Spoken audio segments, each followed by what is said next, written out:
जनाब का व्लॉग कब कब आता है? एक तो इनके घर में कोई बीमारी हो तब आता है, या फिर कोई प्रमोशन आ जाए प्रोडक्ट का तो तब जनाब का व्लॉग आता है। नहीं, एक बार और आता है, जब घर के अंदर किसी का बर्थडे हो तो वो भी तब भी व्लॉग आता है। यानी कि कोई भी सेलिब्रेशन हो तो जनाब के चैनल पर जाएगा, कोई बीमारी हो तो जनाब व्लॉग बनाएंगे, और प्रोडक्ट प्रमोशन के लिए तो बनाना ही पड़ेगा। जो लेटेस्ट व्लॉग आया है इसके बारे में तो जनाब ने पहले ही बता दिया था कि 31st को तो हमें जाना है सेकेंड इन्फ्यूजन के लिए, क्योंकि हॉस्पिटल दूर है तो इसलिए टाइम लगता है, अर्ली मॉर्निंग भी निकलना पड़ता है। तो मेरे ख्याल से जनाब को तो ये जो टाइटल डालते हैं ना, उस टाइटल में डालना चाहिए कि एक दिन आउटिंग का, क्योंकि यहाँ पर बीमारी और ये सब तो होती ही होती है, लेकिन उसके अलावा जनाब का एंजॉयमेंट होता है। जनाब याद करते हैं कि हॉस्पिटल में जाके कि यहाँ क्या-क्या मैंने पहले खाया था, कौन-कौन सी चीज़ मेरे को स्वादिष्ट थी। वो बीमारियाँ याद नहीं आती हैं उन्हें, उन्हें वो वहाँ का खाना-पीना, घूमना-फिरना, वहाँ का रूम, वहाँ का सोफ़ा, ये सब याद आता है। बात समझ में नहीं आई, डॉक्टर के पास जा रहे हैं, हॉस्पिटल जा रहे हैं, तो वहाँ पे टिंकू का क्या काम? टिंकू भैया को क्यों लेकर गए हैं? जनाब, क्या फाइल भी नहीं उठाई जाती है आपसे? यही दादा नहीं है लेकिन टिंकू भैया है। यानी कि मैडम को जरूरत नहीं है लेकिन जनाब को जरूरत है। जनाब को किस चीज के लिए जरूरत है? इस आदमी का बिल्कुल समझ में नहीं आता, क्या इसके मुंह पहुंचने के लिए भी कोई आदमी चाहिए? आप हॉस्पिटल जा रहे हो, वाइफ को लेके जा रहे हो, वाइफ का ट्रीटमेंट होना है, वहाँ वाइफ के लिए तुम काफी हो, तो वहाँ पे और ऐसा क्या होना है कि जिसके लिए टिंकू भैया को भी लेकर जिया जाया जाए? सोच लीजिए, ये मैन चाइल्ड ही नहीं, ये चाइल्ड से भी छोटा चाइल्ड जो होता है ना, ये वो है जिसके ये मुंह पे पेसिफायर लगाना पड़ता है। हैदर के बराबर है भैया, ये रो देगा तो बहुत दिक्कत हो जाएगी। इसका समझ में नहीं आता क्यों करके हमेशा ही अपने साथ इसको लिए घूमता है। जनाब निकल पड़े हैं सुबह 5 बजे, आपको वॉच दिखा रहे हैं, आपको टाइम दिखा रहे हैं कि देखो मैं इतने सुबह सुबह अपनी वाइफ को लेकर निकला हूँ ट्रीटमेंट के लिए। कि मॉर्निंग आवर है, ट्रैफिक है नहीं, तो अब मौसम भी अच्छा है, तो क्यों ना मैं ड्राइव कर लूं। जब जबरदस्त ट्रैफिक आ जाएगा, मौसम भी गड़बड़ हो जाएगा, तो फिर भैया मैं ड्राइव नहीं करूंगा, मैं बैठूंगा पीछे। मुझे समझ में नहीं आती ये बीमारियों के व्लॉग आखिर बनते क्यों हैं। तो वक्त ये इस तरीके से ट्रीटमेंट के लिए जाते हैं तो वहां पर मन बड़ा बोझिल होता है, बड़ा ही ऐसा होता है कि भी आज का जो भी कुछ है वो जल्दी से और ठीक ठाक निबट जाए और वापस हम अपने घर पे आए, क्योंकि आपको पता है कि डे ट्रीटमेंट में आप वापस आ जाओगे, में शूट करना, ये सब करना। और वैसे भी जो मैडम ने अपने हाथ में एक तस्वीर ली हुई है और दूसरे हाथ में कैमरा लिया हुआ है, यानी जनाब का व्लॉग बनवा रही हैं मैडम। एक बार क्लियर कट बता दीजिए, इबादत इम्पोर्टेंट है, बीमारी इम्पोर्टेंट है, या व्लॉग इम्पोर्टेंट है? तीनों में से कौन सी चीज इंपॉर्टेंट है? अगर इबादत इम्पोर्टेंट है तो इबादत करो, फिर कैमरा नहीं होना चाहिए साथ में। अगर व्लॉगिंग हो रही है तो फिर इबादत साइड में रख दो, क्यों दिखावा कर रहे हो? बीमारी है तो अल्लाह से दुआ करो, ये सब चीजें छोड़ो। यहाँ पर भी जो याद आ रहा है, मैडम को याद आ रहा है, देखो हम यहाँ से कैसे कैसे टाइम पे गुजरे हैं, क्या हुआ है, और उसके बाद में तो पुरानी याद है। भैया केक ही याद आता है इन्हें, इन्हें ये याद आता है कि पहले आते थे हम तो मरीन ड्राइव पे आके केक काटते थे, तो हम ऐसे थे और अब हम ऐसे हैं। यानी पहले बहुत गरीब थे, अब हम अमीर हो गए हैं, इसलिए केक जो है यहाँ पर आके नहीं काटते, फिर हम जाते हैं मेरियट में जाते हैं केक काटने के लिए, बीमारी के लिए जा रहे हैं, हॉस्पिटल जा रहे हैं, और इनकी यादें केक में अटकी हुई हैं। इस बार जब व्लॉग बनाया जनाब ने तो वहां पे इनकी मैनेजर भी दिखाई दी। भैया ट्रीटमेंट के लिए गए हो, मैनेजर क्यों आई है? कोई ऐसा बात नहीं है। अगर ये समझते हो कि एक लेडी के लिए एक लेडी चाहिए तो घर में लेडी की कमी है भाई। हाँ, ये तो पॉइंट है, इतनी सारी लेडीज हैं लेकिन कभी भी इस इमोशनल मोमेंट के लिए, इस ट्रीटमेंट के लिए घर की कोई भी लेडी यहाँ पर नहीं आ पाती। जब इससे पहले जब हुआ था तब चालू की हालत दूसरी थी, तो चालू नहीं आ सकती थी। लेकिन अब क्या प्रॉब्लम है, अब तो बच्चा भी 1 साल का हो गया है, अब तो वो बड़े आराम से निकल सकती है। कभी भी किसी भी एक ट्रीटमेंट में चालू इसके साथ नहीं दिखाई दी, खाला इसके साथ नहीं दिखाई दी, अम्मी इसके साथ नहीं दिखाई दी। इन सबको क्या इस लायक नहीं समझते या इनके साथ कंफर्टेबल नहीं है? नहीं भाई, ये तो दूसरे दर्जे के लोग हैं, हम ठहरे मेरियट वाले, क्योंकि हम तो हॉस्पिटल भी जाएंगे तब भी मेरियट जाएंगे लौटकर। जैसे मैडम का कोई एग्जामिनेशन दिलाने ले जा रहे हो और एग्जामिनेशन के बाद में क्या होता है, बच्चे के लिए ट्रीट दी जाती है। तो एग्जामिनेशन से आए हो तो चलो आपको ये खाना खिला देते हैं, आपको ये डेटिंग पे ले जाते हैं। ऐसे ही लग रहा है कि जनाब ने डेटिंग मनाई है, बीमारी के बहाने उन्हें अपना खाना पीना, व्लॉग बनाना, इस आदमी को पता नहीं व्लॉग बनाने की तमीज़ भी है या नहीं है। इसके व्लॉग में केवल इतना शोर-शराबा रहता है, म्यूज़िक और ये सब चीज़ें इतनी ज़्यादा रहती हैं कि क्या व्लॉगिंग कर रहे हैं, कई बार यही समझ में नहीं आता, बोलना क्या चाह रहे हैं। नहीं बोलना है तो भैया व्लॉग क्यों बना रहे हो? ये भी कितना सारा हिस्सा तो व्लॉगिंग का ये म्यूज़िक से तय कर देता है। इसके व्लॉग में दिखाता रहता है, म्यूज़िक पीछे बजता रहता है। सोचते रहो, अपने ख़्याल बनाते रहो, ये क्या कर रहे हैं, किन ख़्यालों में कर रहे हैं, किस वजह से कर रहे हैं, किसके लिए कर रहे हैं, आप सोचते रहो, इनका व्लॉग तो बन रहा है। ये हम तो बात कर रहे थे चारती की, तो चारती यहाँ पे आई हुई है, तो आखिर रीज़न क्या है? ये तो रीज़न है नहीं कि एक लेडी होनी चाहिए, उसकी वजह से आए हैं। क्योंकि ये जो बीमारी है जिसके लिए ट्रीटमेंट करने के लिए आए हैं, ये इससे पहले भी इन्होंने अपना लिया है, तो वहाँ पर भी कोई ऐसी ज़रूरत नहीं थी। फिर इसको यहाँ पे बुलाने का मतलब क्या है? अब आप एक चीज़ तो ये नोट कर ली कि चारती आई हुई है, दूसरी चीज़ ये नोट कर लो जितना हॉस्पिटल इसने इस बार दिखाया है, ये हॉस्पिटल का ये वाला पार्ट है, ये हॉस्पिटल का ये वाला पार्ट है। अब हम यहाँ से अपने डे केयर के लिए वहाँ पर जाएँगे। अब यहाँ पर हमने ब्लड दे दिया है, पे जो है डीपी का ट्रीटमेंट चल रहा है, अब वो आराम कर रही है, यहाँ पे हमें खाना मिलेगा और यहाँ पे हमने खाना-पीना खा लिया है और अच्छे से ज़ोर से भूख लग रही थी, सुबह 5 बजे से कुछ भी नहीं खाया। यानी हॉस्पिटल का और ट्रीटमेंट के दौरान जितने हॉस्पिटल में घूमे, चप्पा-चप्पा इसने दिखाया है। तो अब कैसे जनाब को इस बात की परमिशन मिल गई कि वो हॉस्पिटल में शूट कर सकें? भाई हॉस्पिटल में शूट करने को बहुत क्लियर कट मना कर दिया जाता है कि नहीं हॉस्पिटल में आप शूट नहीं करेंगे। जनाब ने इतना सारा क्यों शूट किया? अब आप समझ जाइए। मैनेजर भी आई है, शूटिंग भी पूरी हुई है। यानी कि यहाँ पर कुछ सेटिंग हो गई है कि हम बार-बार यहाँ पर आ रहे हैं तो हमें कुछ डिस्काउंट दे दो, ये कर दो, वो कर दो और उसके बदले में हम आपका प्रमोशन कर देते हैं। तो इसलिए पूरा का पूरा व्लॉग जो है एक-एक इंच इन्होंने दिखाया। अब हम यहाँ पर गए, मैंने डिटेल बता ही दी है कि क्या-क्या इन्होंने किया वो सारी चीज़ दिखाई। यहाँ तक कि बुफ़े जो लगा रहता है वो भी दिखाया, क्या-क्या खाना रखा हुआ है, जो खाया वो अलग बात है, जो रखा हुआ था वो सारा भी इन्होंने बड़े आराम से सब कुछ दिखाया। तो आप समझ सकते हैं कि यहाँ पर भी इन्होंने जो है सेटिंग कर ही ली है आखिर। एक तरफ तो बीमारी से बड़ा इमोशनल हो रहे हैं, मतलब मैडम जो है एक बार नहीं 2-2 बार बहुत ज़्यादा इमोशनल हो गई और उसके बाद में भी इन्होंने ये नहीं देखा कि आज हम किस ट्रीटमेंट के लिए जा रहे हैं, किस टेस्ट के लिए जा रहे हैं। इन्हें यही नहीं पता कि जो टेस्ट होना था, ब्लड टेस्ट होना था, ये खाली पेट नहीं होना था। इसमें आप खा पी कर भी आ सकते थे। लेकिन फिर भी मैडम जो सुबह 5 बजे से भूखी-प्यासी वहाँ तक पहुँची हैं। कह रहे हैं भई आज बेचारी को ऐसे रहना पड़ा, हमें पता नहीं था। तब मैडम वहाँ पे कहती हैं, नहीं मुझे जो रास्ते में पता चल गया था। वाओ! अगर रास्ते में पता चल गया था, तो फिर इस तरह से भूखा रहने का मतलब क्या होता है? गाड़ी में कुछ न कुछ तो आदमी रखता ही है खाने-पीने का या कुछ रास्ते में भी कुछ भी चाय, बिस्किट कुछ भी चीज़ खाई जा सकती है। सुबह 5 बजे ऐसा नहीं है कि मुंबई बिल्कुल खाली हो जाती है। वैसे ही नाश्ते की चीज़ें मिलनी शुरू हो जाती हैं, तो ऐसा कोई प्रॉब्लम वाली बात नहीं होती है। तो इसकी नहीं है कि इन्होंने फिर खाया या नहीं खाया, रोड साइड ये सब किया या नहीं किया। बात इसकी है कि कितने केयरफुल हैं या कितने केयरलेसनेस हैं कि किस तरीके से ट्रीटमेंट के लिए जा रहे हैं, क्या-क्या पेपर्स ले लिए, क्या होगा वहाँ पर, कैसे जाना चाहिए, 4 बार सोचते हैं, अरे भई इस बार का जो है वो खाली पेट वाला है या वैसे है? तो कई बार तो पूछ लिया जाता है क्योंकि ये हमेशा शक में रहता है कि जो टेस्ट हैं वो उसके लिए खाली पेट आना है या नहीं आना है। तो डॉक्टर्स ने बता दिया बहुत अच्छी बात है, नहीं है तो खुद पूछा जाता है कि भई कल कैसे आना है? और भाई डीपी का बर्थडे है, अब उसको बर्थडे गिफ्ट देना है, उस बर्थडे गिफ्ट के अंदर मिक्सी का क्या काम कि भई मिक्सी लेनी है, हैमिंगटन की लेनी है, बहुत अच्छी मिक्सी है, उसमें बहुत ज़बरदस्त चीज़ें बनती हैं।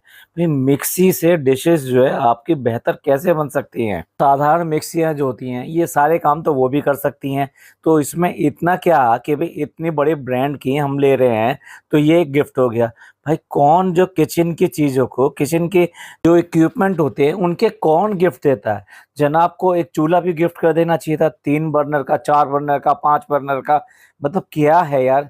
ये इस तरह से कोई गिफ्ट करता है और मैडम भी ओह! पहले तो वो गिफ्ट के लिए बुकिंग हो रही है, अपने सामने हो रही है कि चलो पहले बुकिंग करा दें, इनके हाथों से करवा दें, मतलब यहाँ लगाओ, उँगली लगाओ यहाँ पे, यहाँ पे ओके करो इसको, तभी वो आएगा। उसके बाद में यूपीआई पेमेंट होगी, अब आ गया। अब आएगा मेरा वो। और मैडम ने ऐसे तालियां बजाई जैसे कि अभी उनके सामने आ गया। मुझे समझ में नहीं आ रहा कि एक 43 या 40 प्लस कह लीजिए, चलो जिसको नहीं अच्छा लगता उसके लिए मैं कह रहा हूँ 40 प्लस महिला एक मिक्सी आने पे तालियां बजा रही है। भाई क्या दिन आ गए हैं इस औरत के।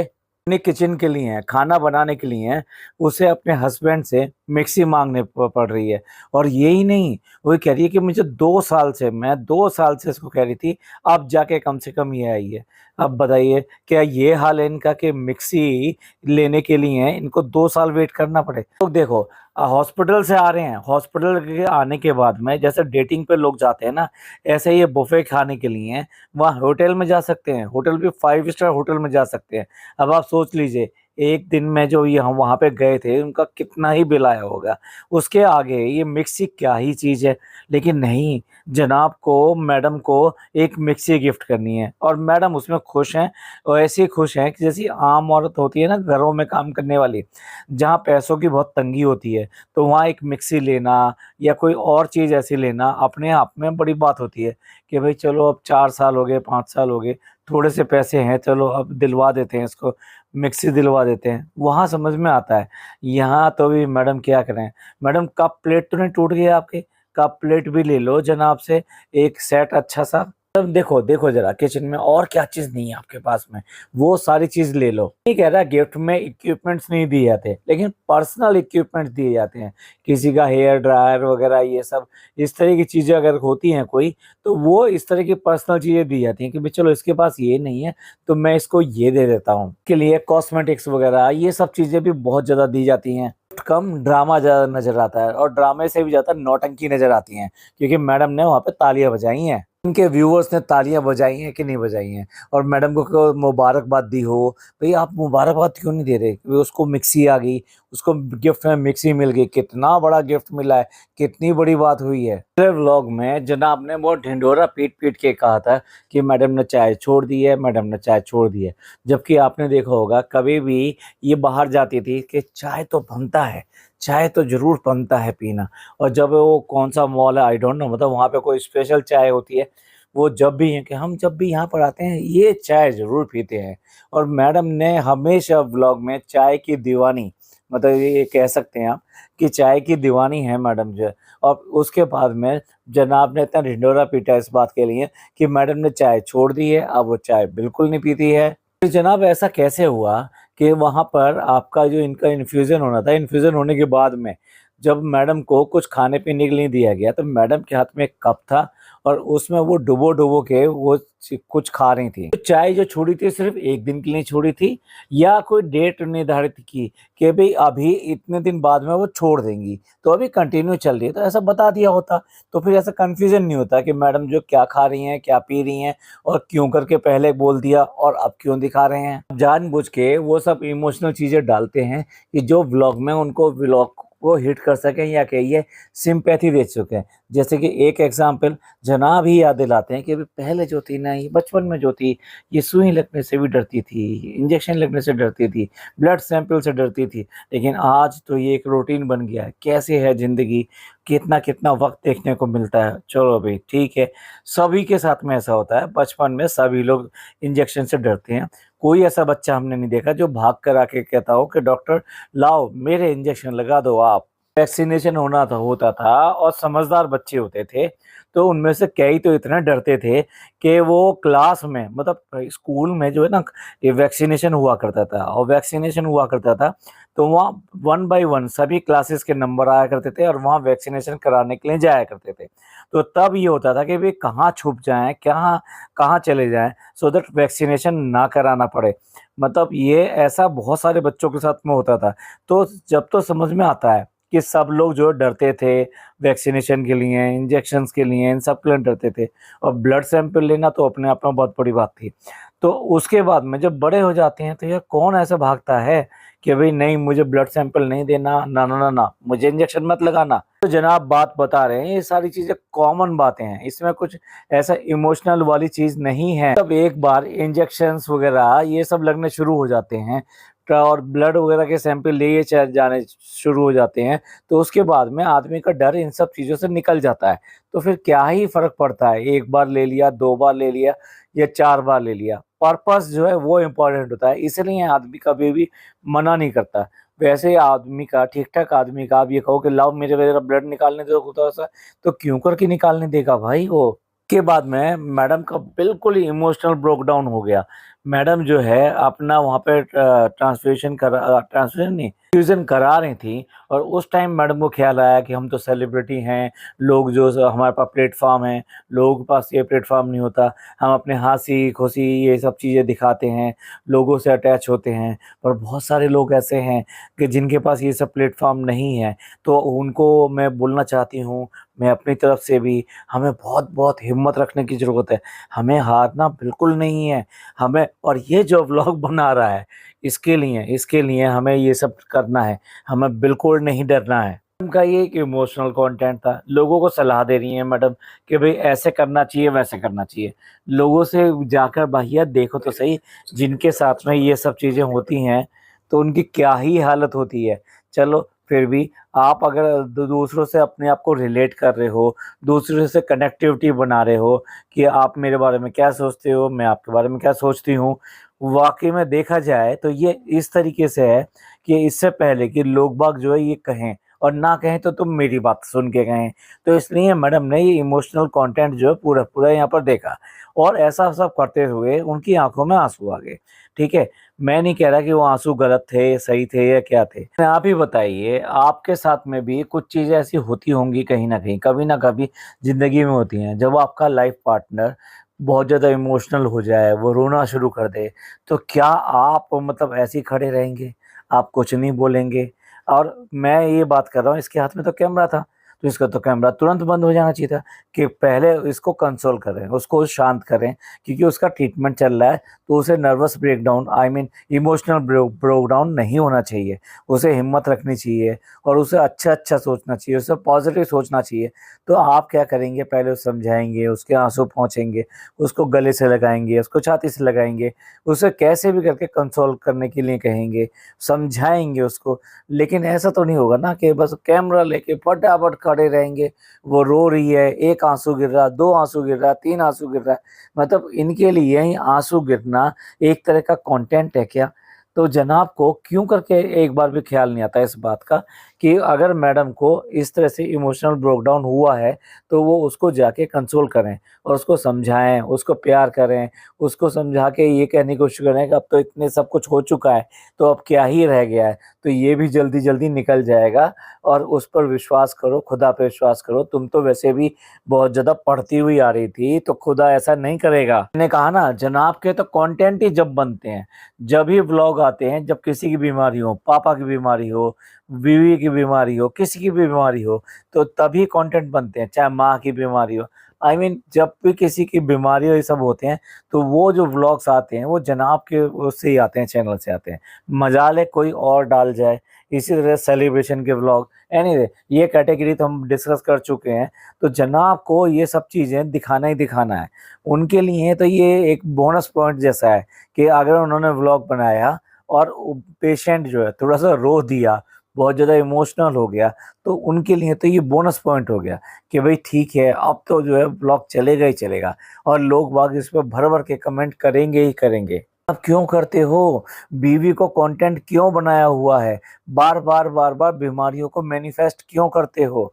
खुदा ना करे किसी दिन जो है भयानक, मतलब अब क्या ही कहें, असली बीमारी आ जाए तो फिर क्या ही करोगे? ऐसे तो ब्लड प्रेशर नहीं झेला गया कि मेरा ब्लड प्रेशर बढ़ रहा है और उदास हो गए, व्लॉग नहीं बनाया, मन परेशान हो गया, बहुत तरह-तरह से मतलब जो है ड्रामे। लेकिन दूसरे के बारे में तो सोच के देखो, वो क्या झेल रहा है, किस स्थिति से गुज़र रहा है, तो मैं कम से कम उसका साथ दूँ। साथ देने का मतलब ये नहीं होता सिर्फ़ हॉस्पिटल लेके पहुँच गए, हॉस्पिटल से ले आए, उसका केयर करना। अब इस केयर करने में ही ये सब बातें आती हैं, जिसके बारे में मैं बोल रहा हूँ। जनाब हैं, जनाब की बीमारियाँ अब कब तक चलती हैं? जनाब की बीमारियाँ जब चलती रहेंगी, तो जनाब के व्लॉग भी आते रहेंगे। तो लगता है कि कोलैबोरेशन या डिस्काउंट ये सब कुछ हो चुका है, तो व्लॉग बनाने में आसानी भी होगी क्योंकि आराम से वहाँ पे व्लॉग बन सकता है।